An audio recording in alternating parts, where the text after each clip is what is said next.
As we begin, we would like to acknowledge this service being held by a community that gathers in the stolen traditional lands of the Massachusetts, Nipmuc, Pawtucket, and Wampanoag people.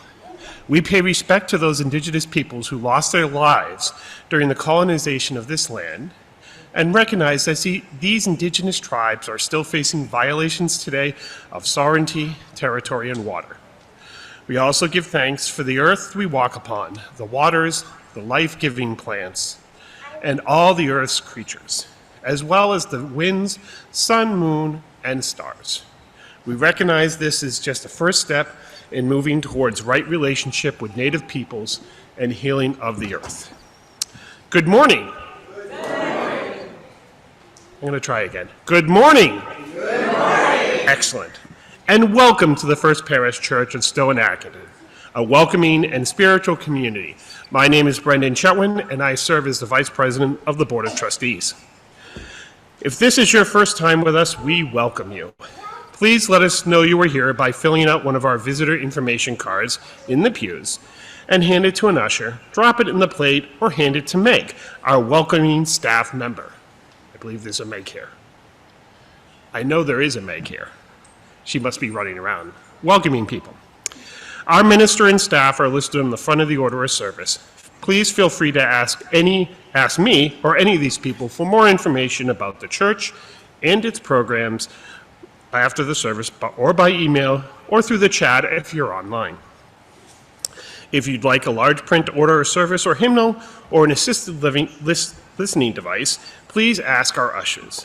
Our assisted listening devices are actually small radios, which anyone are welcome to use to listen to the service from another space in or around for any reason.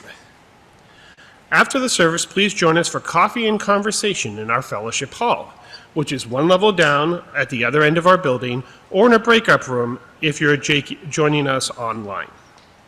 I'd like to draw your attention to the announcements in our order of service, and also invite you to check out our webpage for more information. And you can also sign up there for our newsletter and email alerts. And a couple other special announcements after the service today. Please join us, if you're able, in the Memorial Garden. Sonia Finot, who's heading that activity, would love some help in preparing the garden for people's internment as well as enjoyment. What was the second one? Yes. Thank you, Reverend Cindy. Next Sunday is Bring a Friend to Church Day, in which we're asking folks that are here to remember to bring a friend to church. And now let us come together for a time of community, singing, and worship.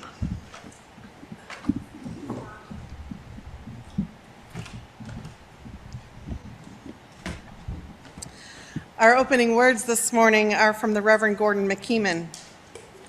We summon ourselves from the demands and delights of this daily round, from the dirty dishes and unwaxed floors, from unmowed grass and untrimmed bushes, from all incompleteness and not yet startedness, from the unholy and the unresolved. We summon ourselves to attend to our vision of peace and justice, of cleanliness and health, of delight and devotion, of the lovely and the holy, of who we are and what we can do. We summon the power of tradition and the exhilaration of newness, the wisdom of the ages and the knowing of the very young. We summon beauty, eloquence, poetry, and music to be the bearers of our dreams. We would open our eyes, our ears, our minds, and our hearts to the amplest dimensions of life. We rejoice in manifold promises and possibilities. And as I light our chalice this morning, symbol of our faith, which I light today for the light of knowledge and the fire of the Spirit, I invite you to stand in body or in spirit and join in our opening hymn. Chris, how are we doing this morning? Thanks, Cindy. So we are in 4 sections, and there are 4 parts to this hymn. So everyone in this section, raise your hands. You're part 1. Everyone in this section, raise your hands. You're part 2. Part 3, raise your hands. Part 4, raise your hands. And if you're in the back in the balcony, why don't you sing with part 2, because they have fewer people. And so you'll sing your part, and then you just repeat it. If we've done it a few times, I'm not going to stop you if you want to switch to another one. But let's go over each part very quickly to start. Where do we come from? Where are we? Where are we going? Where do we come from? What are we? Where are we going? Where do we come from? Where do we come from? Mystery, mystery, life is a riddle and a mystery. Mystery, mystery, life is a riddle and a mystery. Where do we come from? Where are we going? Where do we come from? Where are we going? So let's rise in body or spirit and sing this hymn, starting with part 1. Where do we come from? What are we? Where are we going? Where do we come from? Keep singing. Where are we going? Where do we come from? Where do we going? Mystery, mystery, life is a riddle and a mystery. Mystery, mystery, life is a riddle and a mystery. Where do we come from? Where are we going? Where do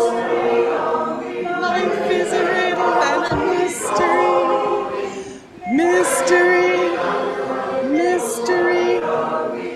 Life is a riddle and a mystery. Mystery, mystery. Life is a riddle and a mystery. Mystery, mystery. Life is a riddle and mystery. Mystery, mystery. Life is a riddle and a mystery. Where do we come from? Where are we going? And please remain standing if you're able and join in our covenant and affirmation. Love is the spirit of this church, and service its law. This is our great covenant, to dwell together in peace, to seek the truth in love, and to help one another.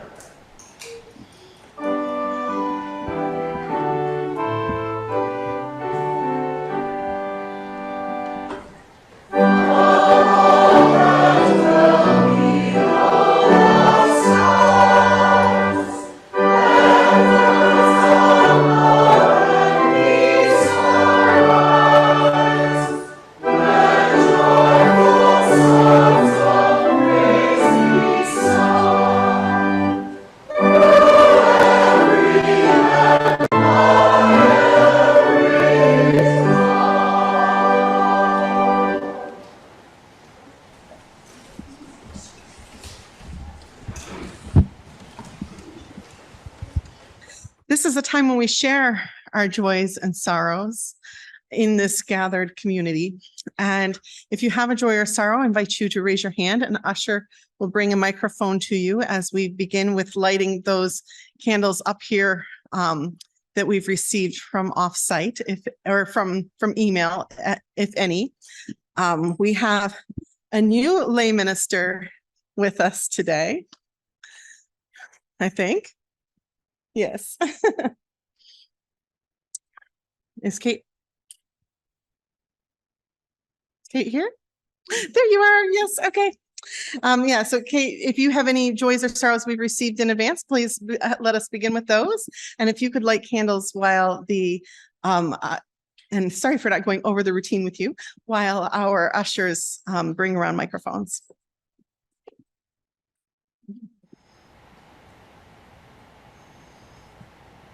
As we hold these joys and sorrows in our hearts, including the ones that are left unspoken, I share these words from Marnie Harmony, titled, "If We Do Not Venture Out."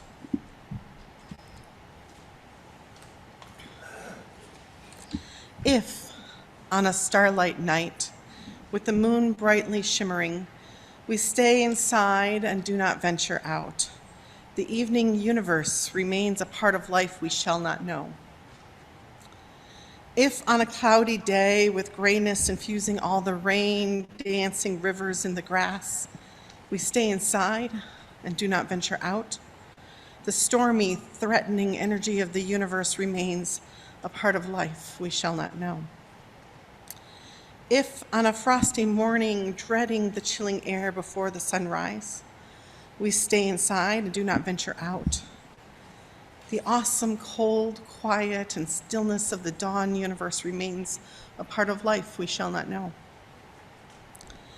If throughout these grace-given days of ours, surrounded as we are by green life and brown death, hot pink joy and cold gray pain and miracles, always miracles, if we stay inside ourselves and do not venture out, then the fullness of the universe shall be unknown to us, and our locked hearts shall never feel the rush of worship.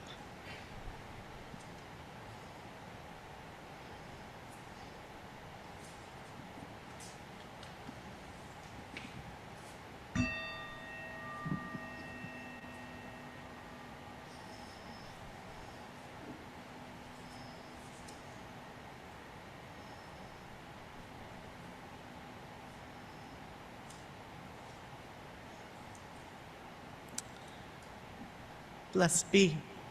Amen. Our next hymn is one lesser known to me, but it turns out it's very, very singable. As I heard the choir belting it out this morning, they sounded lovely, and they are sprinkled throughout the congregation.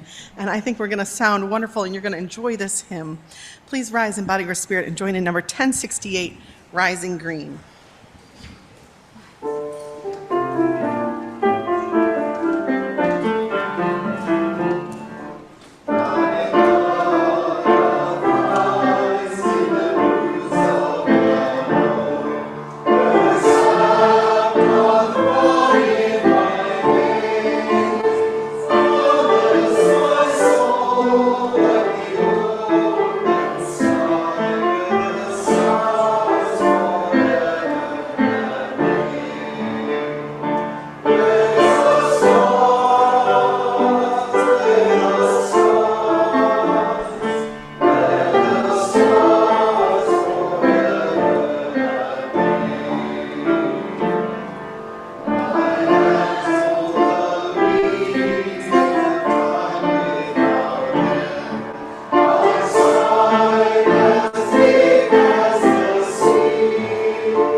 Wow, y'all sounded great. That was wonderful. Our reading today is from the Canterbury Tales, the first 15 lines. So if you hate the Canterbury Tales, it's only 15 lines that I'm sharing. When I was an English undergraduate student, my friend Paul and I took Core 1 together, in which we had to read the Canterbury Tales, and we discovered that it was so much easier to read out loud and understand than to read silently. And so we read chapter after chapter of the Canterbury Tales in our dorm rooms together to each other with an accent that sounded sort of like the Swedish Chef from the Muppets. So that's, probably not the right way to read the Canterbury Tales, but that's the way I know how to read the Canterbury Tales. I'm going to read it to you first in the Middle English and then in translation. One that April with its sure suit, the drought of March hath pierced to the root, and bathed every vein in switch liquor, of which vertu engendered is the flour. When Zephyrus eke with his sweet breath inspired hath in every holt and heath the tender crops, and then the young sun hath in the ram his half-course Iveron, and small fowless making melody, then sleeping all the night with open ear. So pricketh him nature in her corsages, then longing folk to go on pilgrimages, and Palmaris for to seeken strange strondas, to Ferna hallways, Cautha in sundry londas, and specially from every shire's ende. When April, with its showers sweet, the drought of March hath pierced to the root, and bathed every vein in such liquid, by which power created is the flower. When the zephyr, the wind with its sweet breath, has inspired in every wood and heath the tender new crops, and the young sun has run in the Aries ram sign half its course, and small fowls make melodies that sleep all the night with open eyes. So nature pierces them in their hearts. Then folks long to go on pilgrimages, and professional pilgrims to seek strange shores, to distant shrines known in sundry lands, and especially from every shire's end. Thus ends the reading. I invite forward June McKnight, who's going to share with you our plate sharing organization and tell you a bit more about it. Our church is supported by the voluntary generosity of those who join with us through pledges and through plate sharing to give us their funds as they are able. And we share our plate every month, half and half, with different agencies. June. Good morning. I invited Sam Williams, the Executive Director of Concord Prison Outreach, to speak today. However, as you can imagine, he is a very busy man and was unable to be here. Just recently, I came across an article in the Boston Globe about the power of writing for those who are incarcerated. As a formerly incarcerated man himself, Sam contributed to this article. One of the lines that jumped out at me, which speaks to the experience of life behind bars, was, "The wasteland of boredom and absence that is incarceration." I found that very powerful. So what can we do about the wasteland of boredom and absence that is incarceration? One way is to support the organization Concord Prison Outreach, either financially or by giving of your time as a volunteer. As a volunteer myself, I can attest to the fact that it can be extremely rewarding. However, if that's not for you, then please consider supporting CPO financially so that they can continue and expand their programs. Thank you.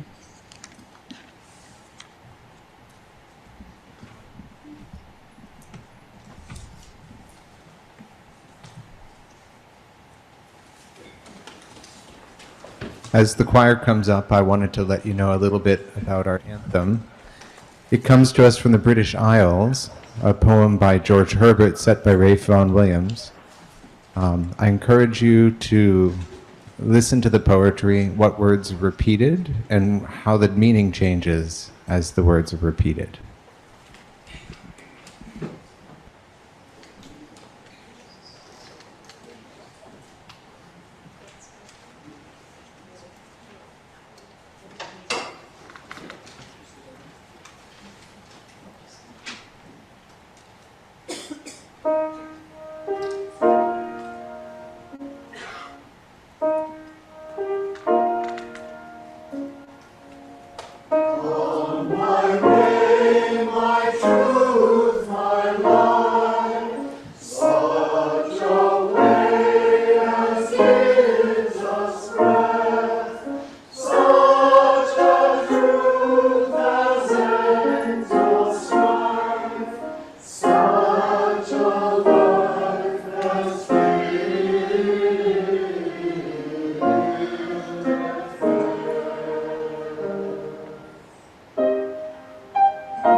When Chris suggested to me that we have the anthem be a song based on The Call by George Herbert, I was like, oh, I know that poem. But I do know that poem, but I wasn't thinking of The Call by George Herbert. I was thinking about The Collar by George Herbert, which is a poem that meant a lot to me in my seminary days, which begins, I struck the board and cried, no more, I will abroad. And it's about a priest struggling with going into the priesthood, with being a priest, with wearing the collar. And because the collar has so many poetic ramifications and levels in the way he talks about it, that it's collaring him to place and to stay. It's a chain, a yoke around his neck. But eventually, and he wants to leave, to go. Why should he stay? And why shouldn't he travel the world? And eventually, he hears the voice of God and responds and stays in the priesthood. This service today is sort of about a different path of spirituality than the collar, much more like the call. This week, I'm beginning a 4-part sermon series that'll be peppered throughout the next couple of months about different types of spirituality and spiritual practices, and it's based on this book called 4 Spiritualities by Peter Tufts Richardson. Don't go looking for it, it's out of print. But I got it during seminary days, and it meant a lot to me as I was struggling with the collar and what it might mean and what spirituality was as a young humanist, agnostic atheist, coming into this faith and the opening like open house event of Meadville Lombard another seminarian came up to me and said, "What's your theology?" Well, I was a humanist, raised Unitarian. Like, I didn't have a good answer to that. I just said, "I'm Unitarian Universalist." And he was like, "Yeah, but what's your theology?" And I was like, "I'm Unitarian Universalist." He apologized for doing that to me several years, like a decade later, I think. But I really didn't know what my spiritual practice was. And people would say, "What's your spiritual practice throughout seminary?" And I would just say, "Oh, I journal." Now I Zentangle, and it really has become a spiritual practice. But I didn't then really have a spiritual practice, and I didn't journal very regularly. But I would just give that answer because I felt like I had to have one. And part of the problem for me was that spirituality was so narrowly defined, as was theology in my mind. Theology was worship of God. And spirituality in my mind was defined as, and spiritual practice was defined as prayer, meditation. That's it. And so many times I think some of us can get locked into the idea that that's what spirituality is all about. So this book, For Spiritualities, takes spiritual practice and defines it into 4 types based on the Myers-Briggs test. How many of you have ever taken the Myers-Briggs test online? About 2/3. So it's not important if you haven't. He takes the middle 2 types, the NS and the TF, and defines spiritual practices based on those. And so here's the question: are you more of a thinker or a feeler? I think we all have or maybe you find yourself really in the middle on that. I'm pretty in the middle on that. I come out slightly thinking. How many people would say I'm a thinker? Okay, a little less than half. How many people would say I'm a feeler? A little less than half. And how many people are like, I don't know? Like me, yeah, okay. And then the other category is sensing versus intuitive. And sensing is more like hands-on. You want the nuts and bolts. You do things in steps. And intuitive is like looking at the big picture. And every time I read the definitions, I think, oh, I should be a sensator. Every time I take the test, I come out intuitive. So it's a little tricky to know for sure, but how many people think I'm more of a sensor? Yeah. How many people think I'm more intuitive? How many people I have no idea? Yeah, me too. So this type we're going to talk about is the sensing feeling type. And you may relate to it or you may not. And it is the path of the journey of devotion. And it's the type we think the most of, like meditation and prayer, when we think of spiritual practice. So we're starting there with the most familiar of the spiritual types. And you can fall into this type whether or not you're a sensing feeler, but I'm starting with it both because it's the most familiar path and also it's the least like myself.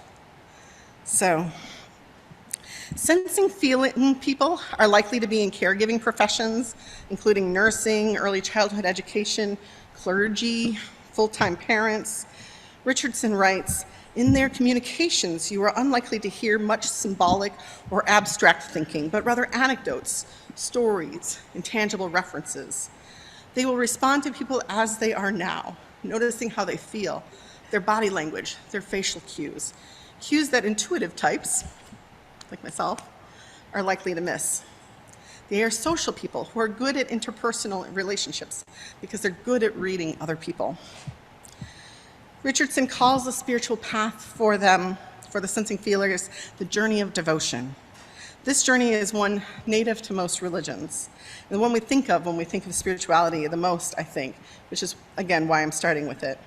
In fact, this type of spirituality is so dominant, many think that it defines the word spiritual and is really the only definition of spirituality. And Richardson gives 8 ways that the spirituality of the journey of devotion can manifest there. 1, the importance of pilgrimage. 2, the attraction of heroes. 3, the agency of stories. 4, a direct hands-on approach to spiritual life. And 5, the appearance of archaic forms incredibly old in human experience. 6, the centrality of personal experience. 7, the importance of simple things. And 8, action on the world through direct service.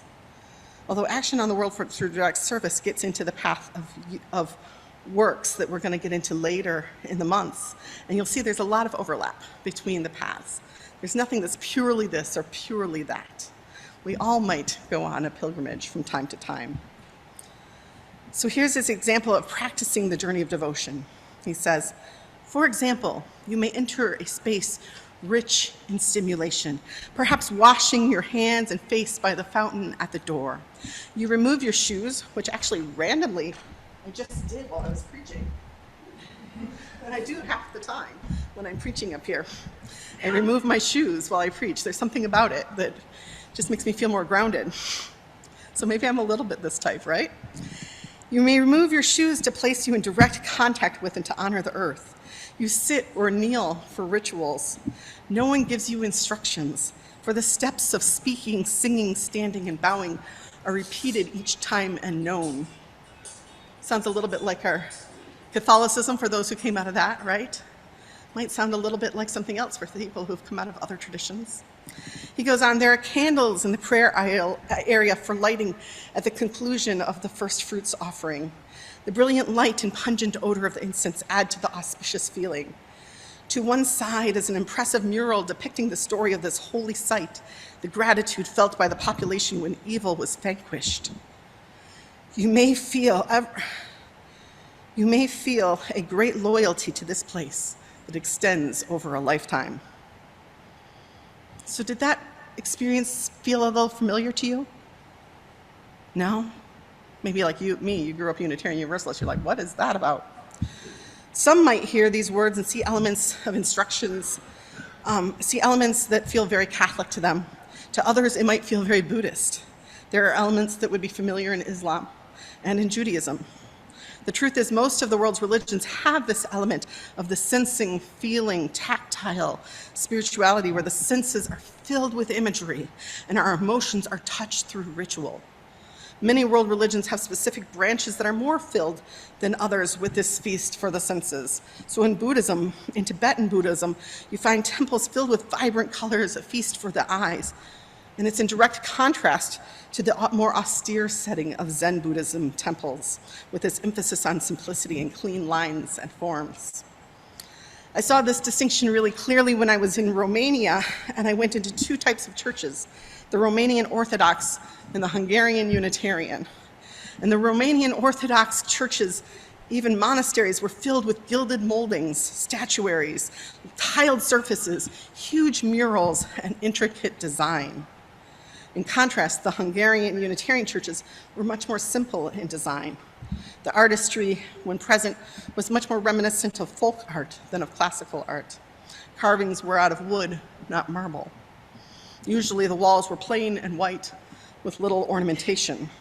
The Romanian feast for the senses, beautiful and even opulent, fills the needs for people in the sensing types of personality where these works of art and vibrant colors enhance the spiritual experience. Ironically, and perhaps why I feel comfortable in Unitarian Universalism, you also see this distinction in American Christianity, in the distinction between a Gothic Catholic cathedral and your typical church out of the Puritan Protestant tradition, like this one. We have simple white walls here, no statuary, no stained glass, not much gold or shiny metal, other than these organ pipes behind me, so I don't see them when I'm talking to you. This space itself is not a sensing, feeling space, although we do some things here to alter it. We have candles that we light as a feast for the senses. We have folk art that we've created telling our history, adorning our walls. One manifestation of the sensing, feeling spirituality is to follow a religious journey or a pilgrimage. Another is to focus on heroes. If you think about this journey of devotion through the context of world religions, it's clear that pilgrimages and heroes have both been components of all sorts of world religions. In Islam, the pilgrimage is most evident in that pilgrimage to Mecca, which is one of the 5 pillars of Islam. Islam, with its submission to God and the importance of daily ritual in the prayer 5 times daily, is a religion very compatible with the SF personality type. A similar element of the journey of devotion from the Hindu tradition is Ramakrishna. Richardson writes, Ramakrishna was intensely on a journey of devotion. Almost illiterate, he absorbed all his learning from the many thousands of people who surrounded him. He would listen, meditate on what he had heard, and filter it through his austerities of experience as a priest in the Kali temple of Dakshineswar in Calcutta, and then founder of the Ramakrishna order. At first, he says, his work as a priest was perfunctory. Then he was entered into the practice of bhakti. He was a whirlwind of activity, always with people and needing a little privacy, deeply caring, powerfully perceptive, drawn to variety and novelty, actively open to the world and to the others.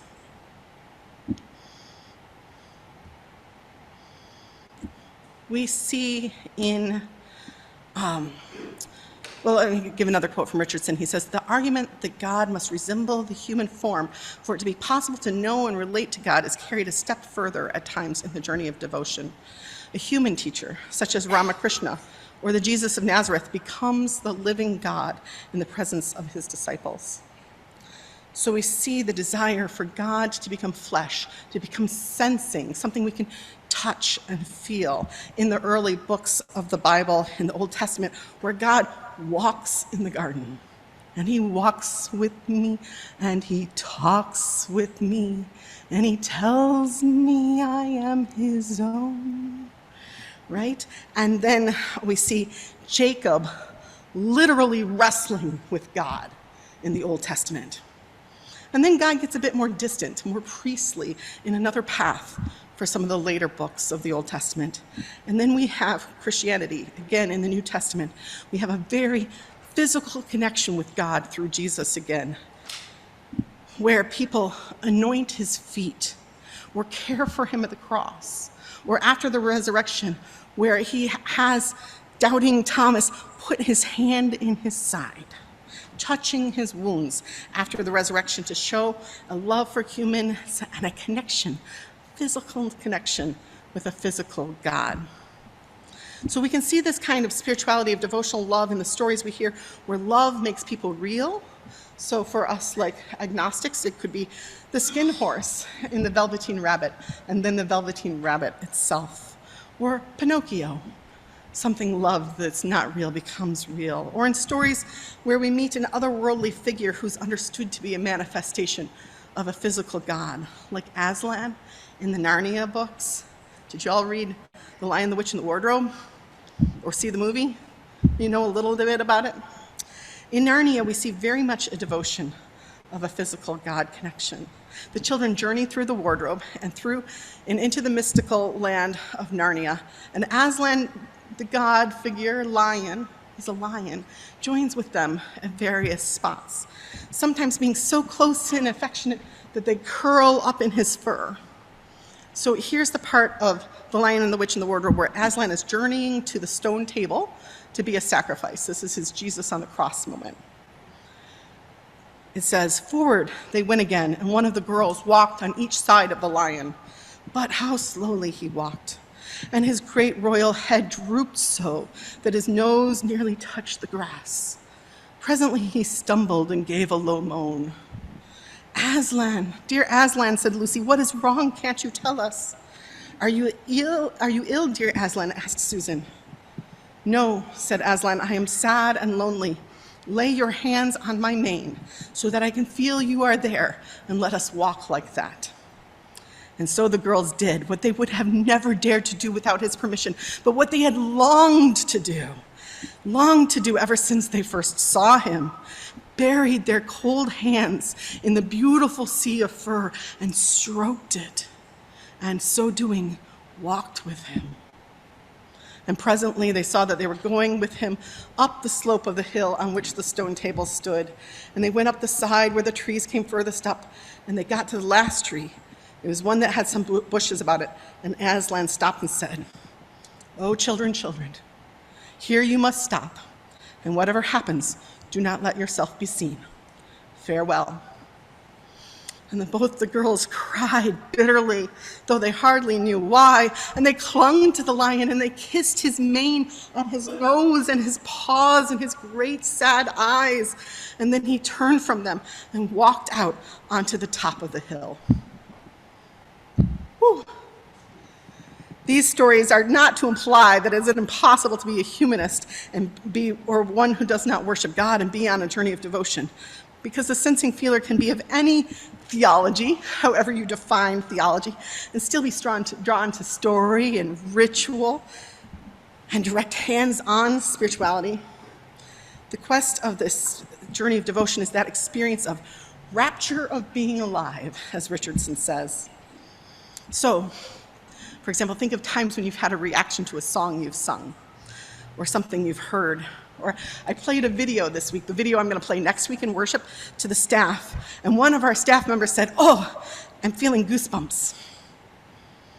And then last Sunday on Facebook, or sometime last week on Facebook, I saw one of our members saying that every time they hear Blue Boat Home, they cry because it reminds them of a loved one who's lost. If you have that sort of reaction when you're singing Blue Boat Home, when we say, "Drifting here with my ship's companions, all we kindred pilgrim souls," and you feel it physically, you're on a journey of devotion too. The journey of our lives through the path of faith. All we kindred pilgrim souls. And so I want to close with the words of our covenant, words that carry us forward on our path of devotion. Love is the spirit of this church, because I think love is at the heart of all this emotion and feeling of ritual. Love is at the heart of all of these paths of faith as we see how they come together over the weeks. May it be so. Our closing hymn is a favorite of mine, especially when I'm thinking about pilgrimage. Sing out praises for the journey. 295. Please rise in body and spirit.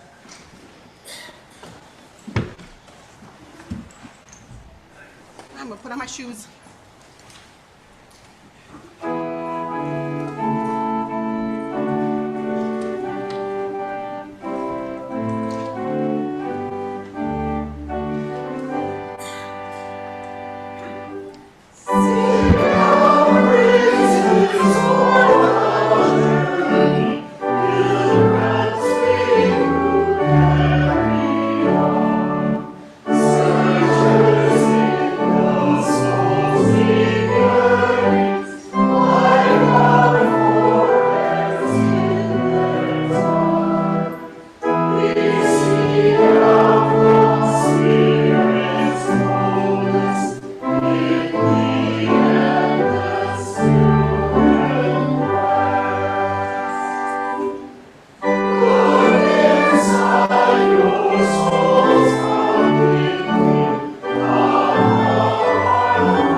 I skipped over a little bit in the middle of my sermon, and that's the part where I mentioned the connection to Rosh Hashanah that is ending today in the days of awe. So for all our Jewish heritage members, I want to say Lashana Tova to you.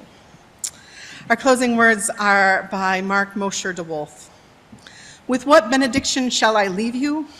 This: in your life, may you know the holy meaning, the mystery that breaks into it every moment. May you live at peace with your world and at peace with yourself, and may the love of truth guide you in your everyday. Amen. Please join in our closing song, and then enjoy the postlude.